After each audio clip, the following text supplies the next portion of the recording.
नमस्कार। आज हम शक्ति के एक ऐसे रूप को समझने वाले हैं जो सबसे ज्यादा शोर करने वालों के पास नहीं बल्कि सबसे शांत रहने वालों के पास होती है। यह है डार्क इंटेलिजेंस की कला, जहां असली बुद्धिमत्ता बोलने में नहीं बल्कि खामोशी में छिपी होती है।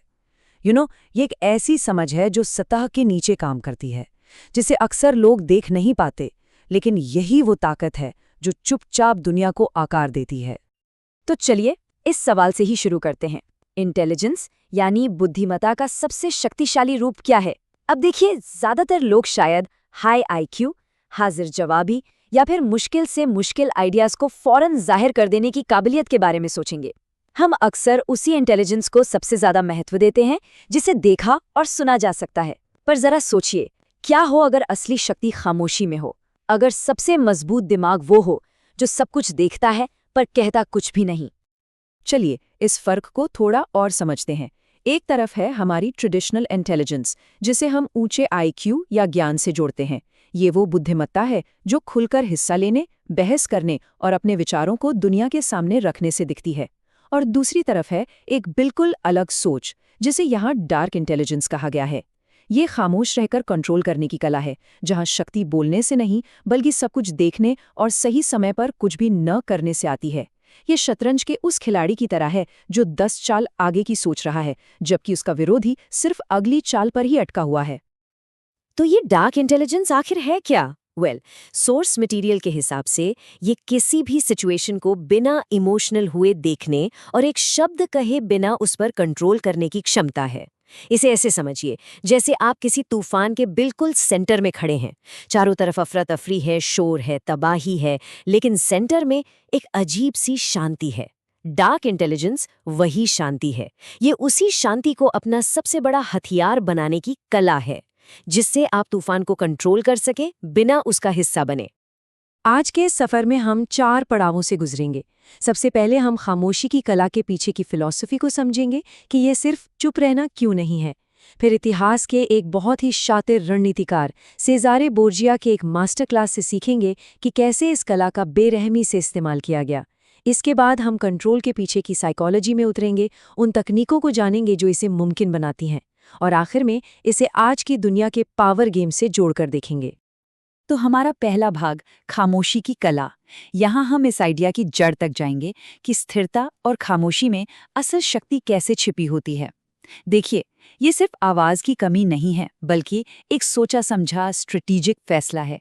ये एक खाली कैनवस की तरह है, जिस पर दूसरे लोग अपनी भावनाएं और इरादे खुद ही जाहिर कर देते हैं। बस आपको गौर से देखने की जरूरत होती है। चलिए अब एक ऐतिहासिक कहानी की तरफ चलते हैं जो इस कॉन्सेप्ट को जबरदस्त तरीके से दिखाती है। ये कहानी है 15वीं सदी के इटली की और इसके हीरो या विलेन है सेजारे बोर्जिया। ये उनका एक मास्टर क्लास है जो दिखाता है कि कैसे सर्जिकल प्रिसिजन के साथ कंट्रोल हासिल किया जाता है, वो भी लोगों की नजरों में हीरो बनकर। बोर्जिया की स्ट्रैटेजी 4 स्टेप्स में सामने आती है और ये बहुत ही चालाकी से भरी हुई थी। सबसे पहले उसे रोमाग्ना नाम का एक इलाका विरासत में मिला, जहां कोई लॉ एंड ऑर्डर नहीं था, पूरी तरह अराजकता थी।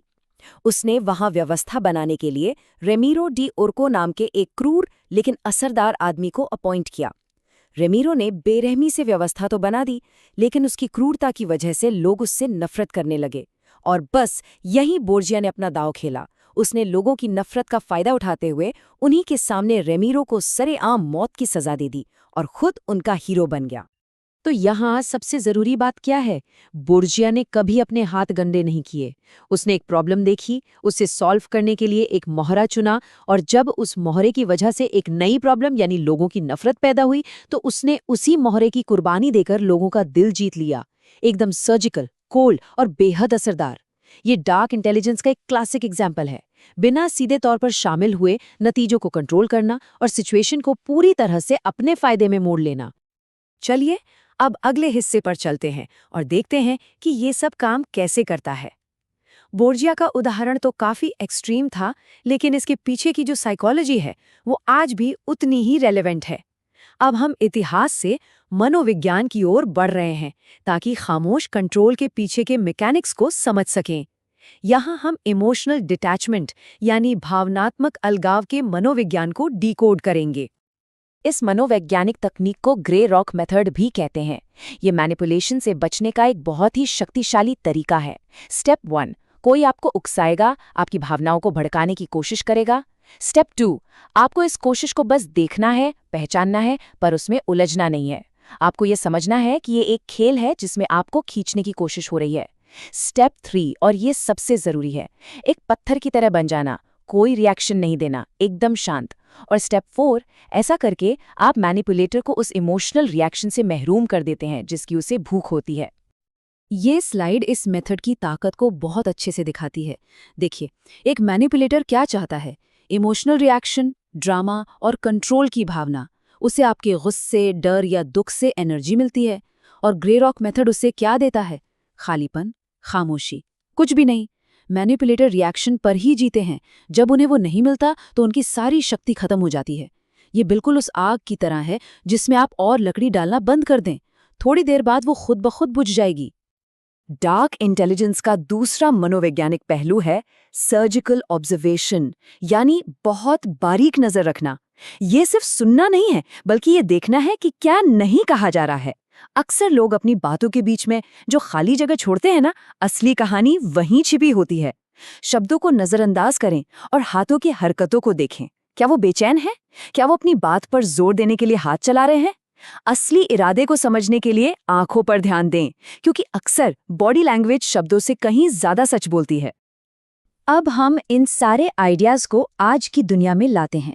इतिहास और मनोविज्ञान के ये सिद्धांत आज भी काम करते हैं, बस उनका मैदान बदल गया है।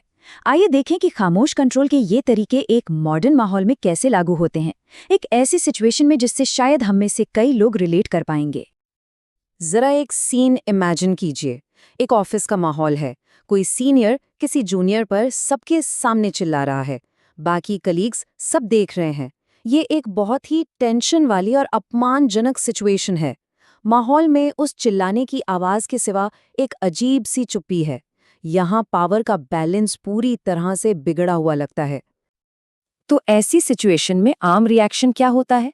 लोग या तो अपना बचाव करने लगते हैं या तुरंत माफी मांगने लगते हैं, भले ही उनकी गलती हो या न हो। कुछ लोग समझाने की कोशिश करते हैं या फिर गुस्से में वापस चिल्लाने लगते हैं।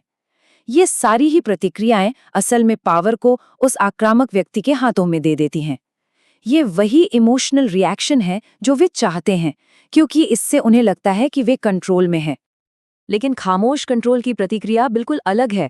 बस 2 चीजें करनी है, बिना पलक झपकाए आई कांटेक्ट बनाए रखना और पूरी तरह खामोश रहना। कोई बचाव नहीं, कोई सफाई नहीं, कोई इमोशन नहीं, सिर्फ एक शांत स्थिर निगाह। ये सामने वाले को दिखाता है कि उसका ड्रामा आप पर कोई असर नहीं कर रहा है। आप उस सिचुएशन से ऊपर उठ चुके हैं। और इसका असर चौंकाने वाला होता है। खामोशी चिल्लाने से ज्यादा असरदार साबित होती है, क्योंकि ये हमलावर को वो इमोशनल फ्यूल ही नहीं देती जिसकी उसे जरूरत होती है। उसकी चीखें एक खालीपन में गूंजती हैं, और जब सामने से कोई रिएक्शन नहीं मिलता तो उसका गुस्सा धीरे धीरे एक अजीब सी शर्मिंदगी में बदल जाता है। उसे एहसास होता है कि यहाँ तो सिर्फ मैं ही चिल्ला रहा हूँ। पावर का बैलेंस तुरंत पलट जाता है, बिना एक शब्द कहे। तो अंत में ये सवाल उठता है, क्या ये शक्ति है, नियंत्रण है, या फिर क्रूरता? खामोश कंट्रोल की ये कला असरदार तो बहुत है, लेकिन इसकी नैतिक सीमाएं कहाँ हैं? सेजारे बोर्जिया के मामले में ये साफ तौर पर क्रूरता थी, लेकिन ऑफिस वाले उदाहरण में ये सेल्फ डिफेंस का एक तरीका हो सकता है। ये एक ऐसा सवाल है जिसका जवाब शायद हर सिचुएशन के हिसाब से अलग होगा।